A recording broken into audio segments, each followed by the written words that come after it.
we are going to start with the civil disobedience movement today. Already yesterday I have discussed the Salt March with you, and the conducting of the Salt March or organizing of the Salt March by Mahatma Gandhi was the beginning of the civil disobedience movement. Now, briefly, you must understand civil disobedience. Disobedience means that when we do not agree, clear, and we disobey. So, by adopting civil disobedience, Mahatma Gandhi wanted people to defy the laws made by the British. Clear? Civil disobedience. So, to defy the laws made by the British, because Gandhiji had to call off the non-cooperation movement, and he wanted that the next movement should be such that it must influence the British and they should be compelled to work towards giving independence to India. Already the goal has changed from Swaraj, self-rule, to complete independence. Clear? So now, under Mahatma Gandhi's leadership, this movement was initiated to move towards the target of achieving complete independence. Clear? As in non-cooperation movement. Now, why I am referring to the non-cooperation movement also side by side? Because once we have completed the civil disobedience movement, we will study a comparison between the non-cooperation movement and the civil disobedience movement, right? So I was telling you that as we did in non-cooperation movement, that what were the aspirations of the people for joining the non-cooperation movement. Clear? Aspirations I have explained many times, that motive behind why they wanted to join the non-cooperation movement. Similarly, now we will read that why people decided to join the civil disobedience movement. And in the end of the non-cooperation movement, we had done that somewhere or the other in the towns, people were not very much satisfied. They were disillusioned, and slowly what did they do? They gave up boycotting the foreign cloth, right? They adopted using the foreign cloth again. They started going back to school and colleges. The lawyers also joined back their courts. So at a certain level, there was disillusionment. So the civil disobedient movement had to be such that the momentum among the people could be maintained.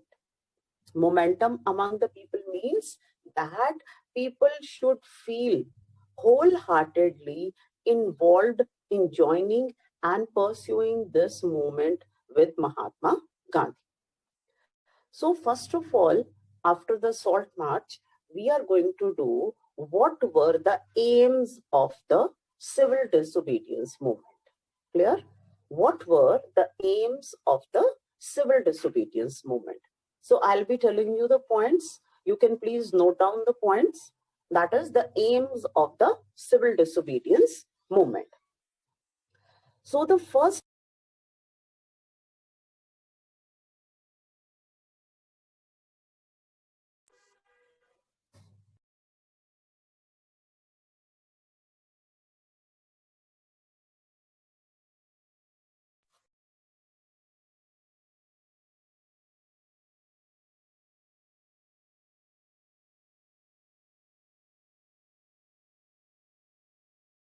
about the aims. So aims of the civil disobedience movement. The first aim is method of defiance. The civil disobedience movement was a method of defiance, that is to disobey the laws made by the British government. Clear? And one very clear example before you of defiance of British laws is that when Mahatma Gandhi started making salt, or he reached Dandi and broke the salt law which was made by the British by preparing salt by boiling water. So defiance of the laws made by the British is the first aim. Now next aim is it strengthened the resolve of the people. Strengthening of the resolve of the people means that now people were determined.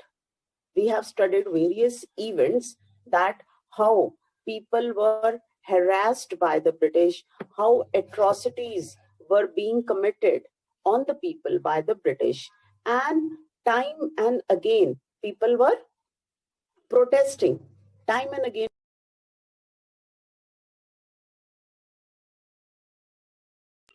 It was very important that the people should be motivated. So now the people were firmly resolved. It means that not take any, there will be no going back and going to participate in the movement. Clear? Now next, the third aim is that now the government, that is the provincial government which had participated on the behalf of the British, now they had decided that they are not going to compromise with the goal, that they are not going to fall short of anything but complete independence. Right? So briefly, these are the three aims of the civil disobedience movement. Now, moving further, we are going to read that how different people participated in the civil disobedience movement. So first of all is the rich peasantry. Clear? The first, if you see on page number 65, the first paragraph is, in the countryside, the rich peasant communities. This we have already discussed when we were doing the activity. At that time, I had also explained all these in detail to you, but I'm just reviewing it once again for you. That is, these rich peasant communities had to pay huge taxes to the British.